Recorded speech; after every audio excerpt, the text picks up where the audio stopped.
Assalamualaikum warahmatullahi wabarakatuh. Mitra Kominfo, kita berjumpa kembali di program Lensa Banjar Sepekan. Program ini merupakan rangkaian kegiatan pemerintah daerah Kabupaten Banjar, Provinsi Kalimantan Selatan dalam sepekan. Bersama saya Muhammad Royani, segera kita ke informasi yang pertama.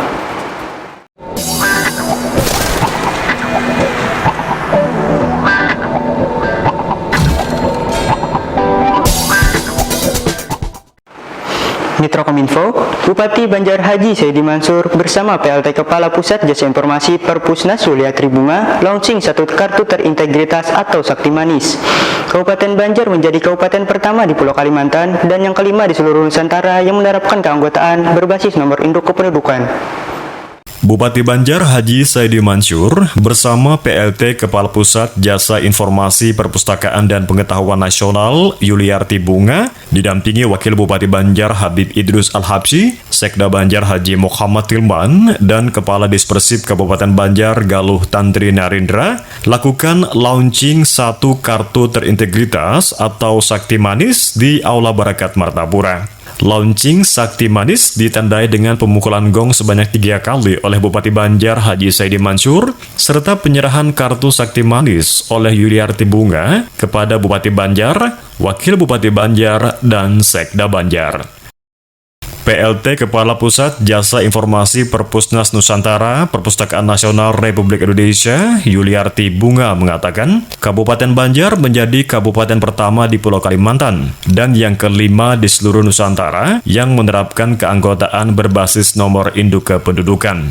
Masyarakat yang mendaftarkan keanggotaan di Persip Kabupaten Banjar secara otomatis terdaftar di Perpustakaan Nasional dan bisa menikmati layanan Perpusnas.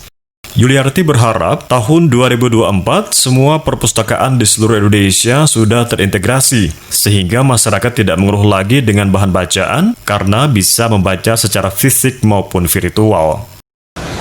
Sakti adalah satu kartu keanggotaan yang terintegrasi dengan berbasis nomor induk kependudukan, di mana Sakti ini adalah inovasi layanan Perpusnas yang diterapkan sejak tahun 2021.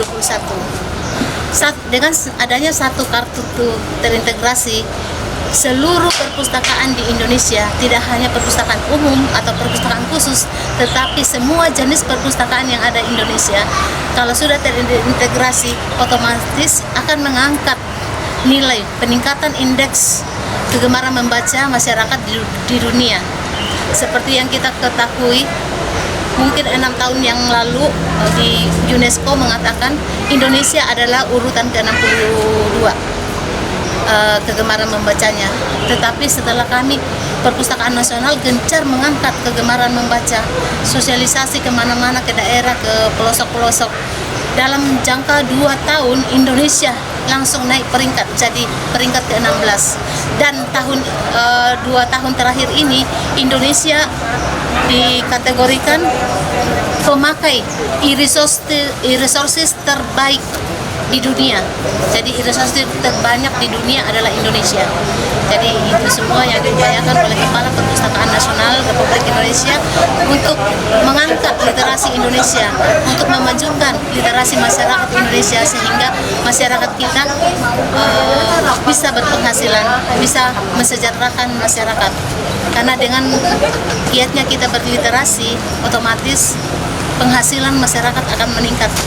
Pengetahuan mereka bertambah, otomatis penghasilan mereka akan meningkat. Dan itu membuat negara semakin makmur, negara semakin maju. Jadi kami himbau kepada masyarakat, jika ingin memanfaatkan koleksi perpustakaan nasional, mari. Kami bukan hanya bisa didatangi secara onsite, tetapi kami bisa dengan online. Online koleksi-koleksi digital kami sudah banyak. Ada e-resources, di mana e-resources itu adalah jurnal-jurnal ilmiah, e-book yang dilanggan oleh Perpustakaan Nasional dengan harga yang mahal untuk masyarakat seluruh Indonesia. Dan juga koleksi-koleksi digital, misalnya Kastara itu berisi tentang buku-buku langka, buku-buku naskah kuno yang dialimediakan dan digitalisasi untuk dirangkum di dalam Kastara. Kemudian koleksi-koleksi terbaru kami membeli buku-buku terbitan terbaru maksimal 10 eksemplar setiap judul, dan itu ada sekitar 2 juta lebih ada di Ipusnas. Jadi silahkan download di HP. Kalau HP-nya Android silahkan di-download, baca bukunya di situ, dan itu sistem peminjamannya sama seperti peminjaman di perpustakaan. Jadi secara dunia maya kita meminjam koleksinya 5 hari, nanti akan hilang sendiri. Walaupun kita belum selesai membaca, dan kita bisa memperpanjangnya lagi. Kemudian kedepannya nanti akan terbit namanya titik baca buku dengan QR code. Masyarakat Indonesia hanya dengan QR code mereka bisa membaca beribu-ribu buku.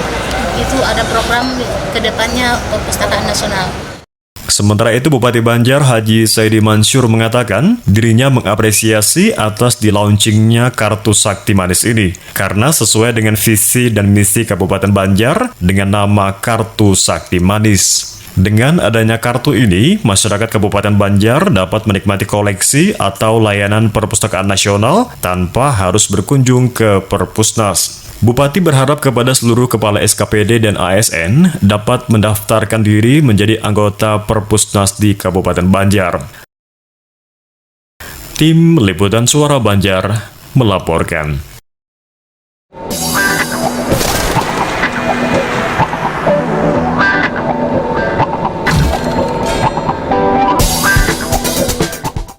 Mitra Kominfo, Pemkab Banjar dan Polres Banjar lakukan perjanjian hibah tanah dan bangunan.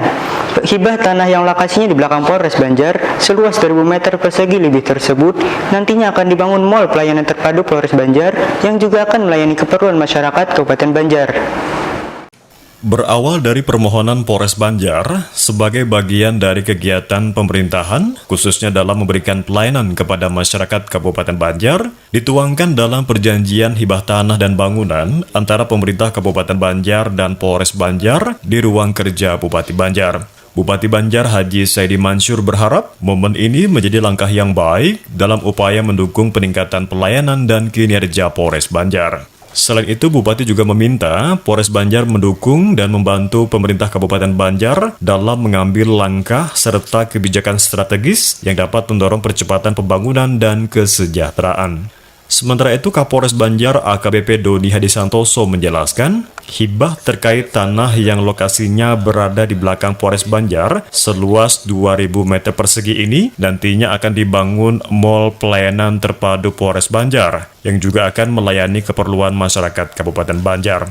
Kegiatan hari ini adalah penandatanganan NPHD terkait dengan hibah Kabupaten Banjar berupa lahan di belakang Polres yang kurang lebih luasnya 2000 sekian dihibahkan untuk Polres Banjar yang akan digunakan sebagai mall pelayanan terpadu untuk masyarakat Kabupaten Banjar.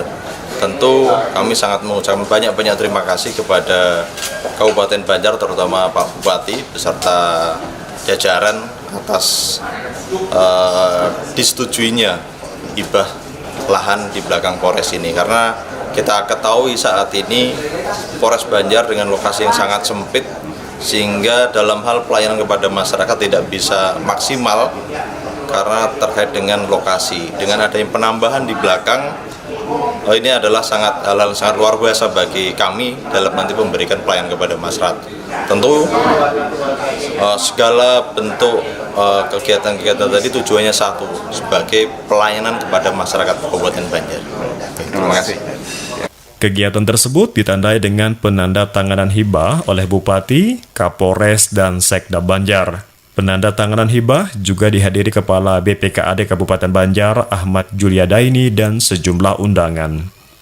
Tim Liputan Suara Banjar melaporkan.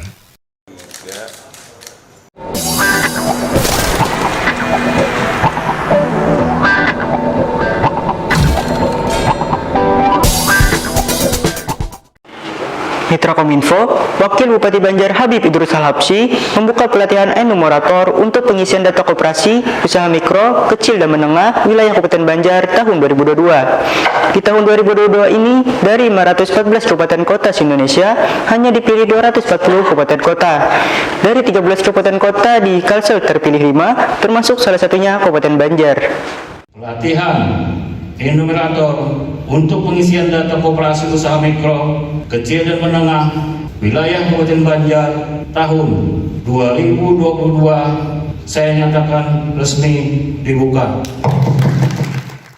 Pendataan lengkap koperasi, usaha mikro, kecil, dan menengah sangat penting dilaksanakan untuk memperoleh data yang dapat memberikan informasi tentang pelaku usaha, sehingga dapat dijadikan sebagai bahan perencanaan analis baik data mikro maupun makro. Selain itu juga untuk mendapatkan informasi penggunaan tenaga kerja, pasokan, dan pasar, serta mendapatkan informasi pelaku usaha yang promosi dan pemasaran produknya menggunakan jaringan internet, media sosial, marketplace. Hal tersebut dikatakan Wakil Bupati Banjar Habib Idrus Al-Habsyi saat membuka pelatihan enumerator untuk pengisian data koperasi, usaha mikro, kecil dan menengah atau KUMKM wilayah Kabupaten Banjar tahun 2022 yang digelar oleh Dinas Koperasi Usaha Mikro Perindustrian dan Perdagangan Kabupaten Banjar. Dikatakan Wakil Bupati, tahun ini dari 514 kabupaten kota se-Indonesia, hanya dipilih 240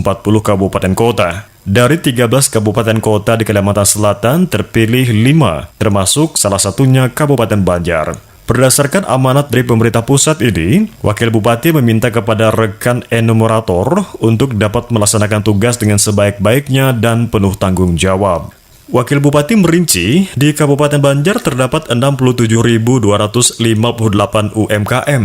Dalam pendataan lengkap ini, ditargetkan untuk mendata sebanyak 61.000 UMKM yang tersebar di 20 kecamatan dengan jumlah petugas pendata 122 orang. Melalui Inpres nomor 2 tahun 2022, mendorong UMKM untuk ikut berpartisipasi dalam pengadaan barang atau jasa milik pemerintah melalui mendaftar pada e-katalog lokal yang difasilitasi oleh DKUMPP atau Tim P3DN Kabupaten Banjar. Sampai saat ini, baru sekitar 74 pelaku UMKM yang mendaftar melalui e-katalog lokal dan 11 pelaku usaha yang mendaftar melalui toko daring LKPP. Umar, Roni, Suara Banjar melaporkan.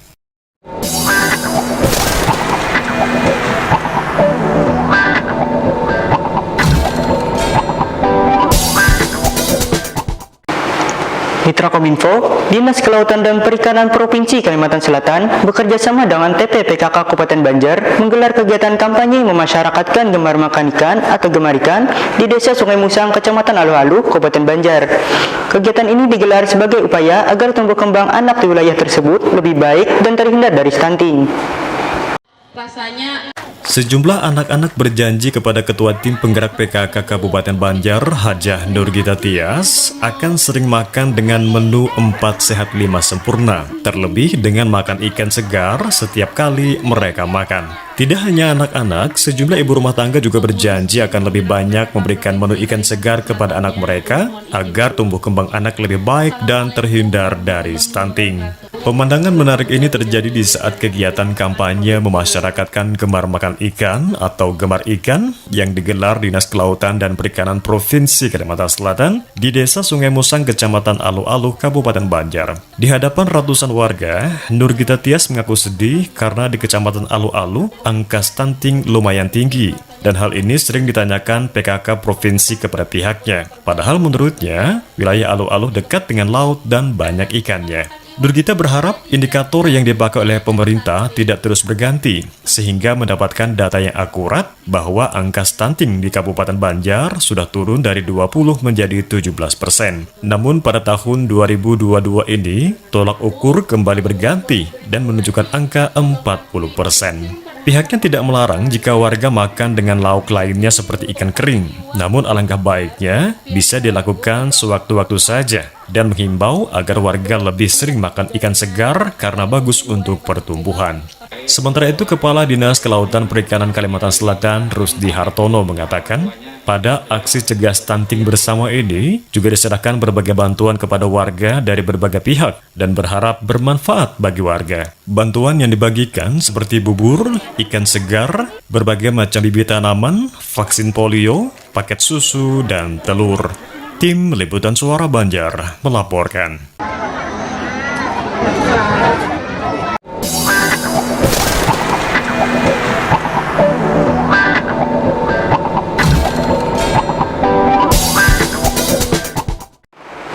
Mitra Kominfo, Ketua Tim Penggerak PKK Kabupaten Banjar Hajah Nurgita Tias membuka audisi pemilihan Nanang Galuh Intan Bernuansa Islami Kabupaten Banjar tahun 2022. Peserta audisi Naga Intan tahun ini diikuti sebanyak 51 peserta, terdiri dari 23 Nanang dan 28 Galuh.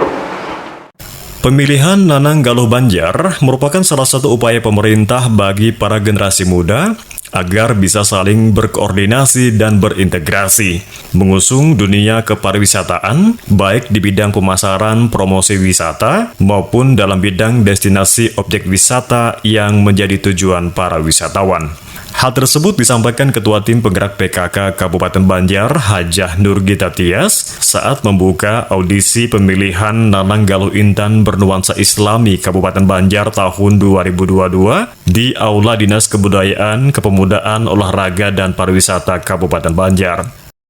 Nurgita berpesan siapapun yang terpilih sebagai Nanang Galuh Kabupaten Banjar nantinya agar terus memperluas ilmu pengetahuan, terutama terkait kondisi dan karakter budaya, serta potensi kepariwisataan di Kabupaten Banjar, Provinsi Kalimantan Selatan maupun di tingkat nasional. Alhamdulillahirrahmanirrahim. Pada hari ini saya diminta untuk membuka acara pemilihan Naga Intan Kabupaten Banjar tahun 2022. Saya ingin menyampaikan sedikit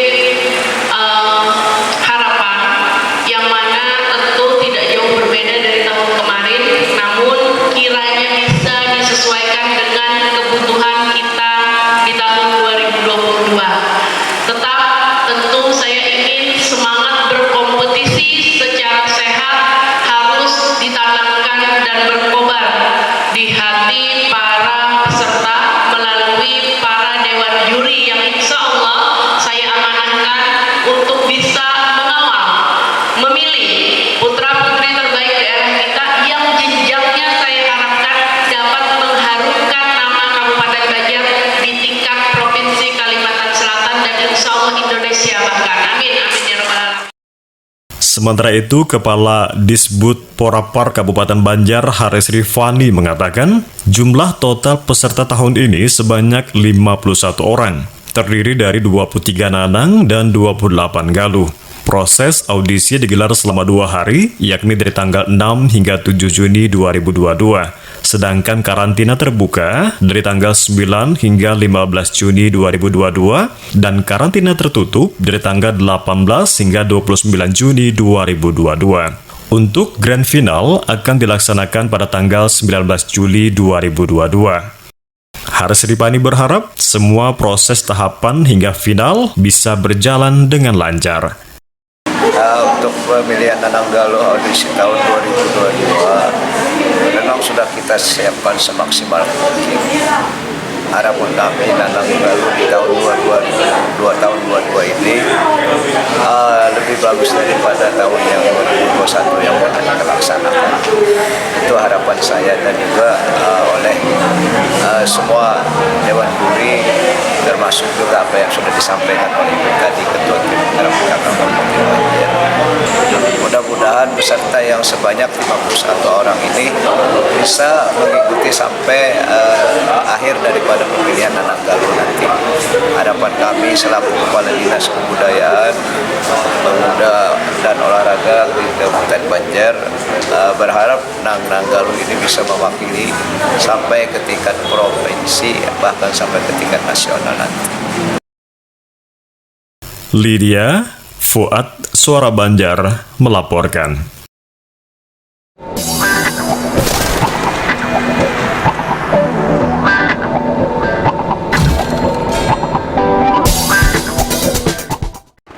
Mitra Kominfo, sebanyak 353 pesepeda se-Kalimantan Selatan dan Tengah ikut ambil bagian dalam event Goes Bareng BMCC Marathon Cycling Tour di Bukit Batu 2022. Event yang menempuh rute dari lapangan sepak bola Aranio menuju Bukit Batu, melewati waduk dengan naik perahu motor, kemudian finish di garis awal ini sebagai ajang silaturahmi antar pecinta olahraga sepeda.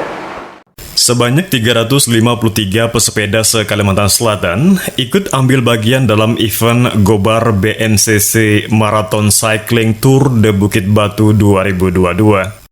Bupati Banjar Haji Saidi Mansur yang melepas peserta di garis start mengatakan dirinya mengapresiasi kegiatan tersebut sebagai ajang silaturahmi antar pecinta olahraga sepeda. Selain itu, Bupati juga menyampaikan terima kasih kepada panitia yang telah memilih Aranio sebagai lokasi yang terkenal dengan wisata alamnya. Bupati juga menambahkan, ajang ini sebagai salah satu promosi wisata, karena peserta tidak hanya dari Kalimantan Selatan, tapi juga dari Kalimantan Tengah. Mereka menjelajahi perbukitan, naik perahu, dan menikmati wisata alam di Aranio. Ini bisa mengenalkan lebih jauh Kabupaten Banjar, terkhusus daerah Kecamatan Aranio ini terkenal dengan wisata alamnya. Tentu bukan hanya bergoes, mereka juga bisa menikmati kegiatan yang sangat unik. Mereka nanti akan menjelajahi perbukitan dan juga bisa menaikkan perahu dan menikmati wisata alam. Dan juga pesertanya bukan hanya dari dalam tapi juga dari luar Kabupaten Banjar, bahkan dari luar Provinsi Kalimantan Selatan. Mudah-mudahan kegiatan ini berjalan dengan baik dan terutama mengucapkan terima kasih kepada panitia penyelenggara yang memilih tempat ini dan bisa mempererat tali persaudaraan, dan terkhusus para pecinta sepeda yang ada di Kabupaten Banjar maupun juga di luar Kabupaten Banjar ini bisa mempererat silaturahmi seperti ini. Rencananya goes juga hari ini, Pak? Pada hari ini kita juga ikut goes, ya semampunya lah. Tidak bisa mengikuti seperti yang race atau yang lainnya, setidaknya memberikan semangat pada yang lain.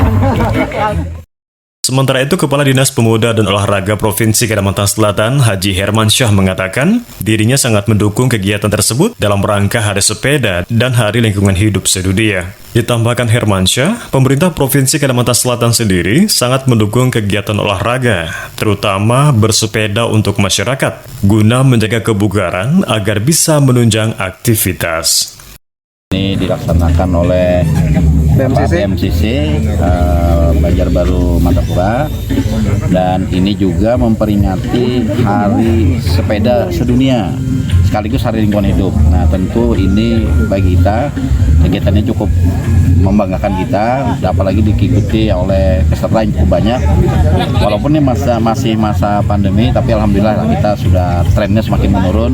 Kita berdoa mudah-mudahan pandemi ini bisa segera berakhir, dan tentu pemerintah Provinsi Kalimantan Selatan akan terus mensupport, mendukung untuk kegiatan-kegiatan sepeda, kegiatan-kegiatan olahraga, agar Agar badan dan tubuh masyarakat Kalimantan Selatan ini selalu sehat, sehingga kita bisa selalu beraktivitas untuk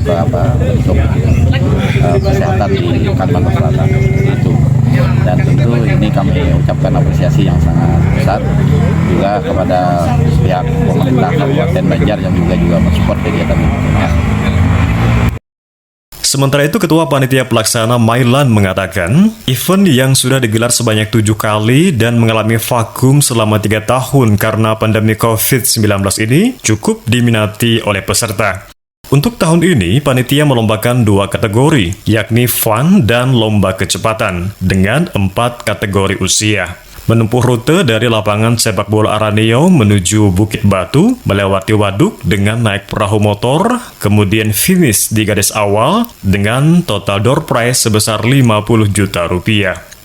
Oke, hari ini kita event Goes MTBXC Marathon dan sekaligus wisata di Bukit Batu. Terus untuk race nanti ada sekitar 150 peserta, ada 4 kategori, di mana di satu kategori adalah usia 14 sampai 20 tahun, yang kedua usia 21 tahun sampai 30 tahun, yang ketiga usia 30 up, dan yang keempat adalah women open.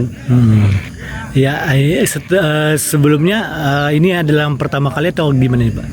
Sebenarnya dari kita klub BMJS ini sudah berumur 7 tahun dan ini setiap tahun kita mengadakan event rutin. Cuma ya alhamdulillah setelah pandemi ini ya event yang cukup besar dan kita disupport full juga oleh Dispora, pemerintah Kabupaten Banjar dan Polygon. Jadi ada banyak juga teman-teman lain yang support. Selama pandemi vakum? Selama pandemi vakum, tapi kita tetap goes kan. Gitu ya, tapi nggak ada lombanya ya? Waktu pandemi tidak ada. Iya. Harapannya ke depan nih Pak? Harapan ke depan mengingat pandemi juga sudah semakin melandai. Jadi kita harapannya kawan-kawan tetap semangat bersepeda dan terus beraktivitas seperti biasa nantinya. Tim Liputan Suara Banjar melaporkan.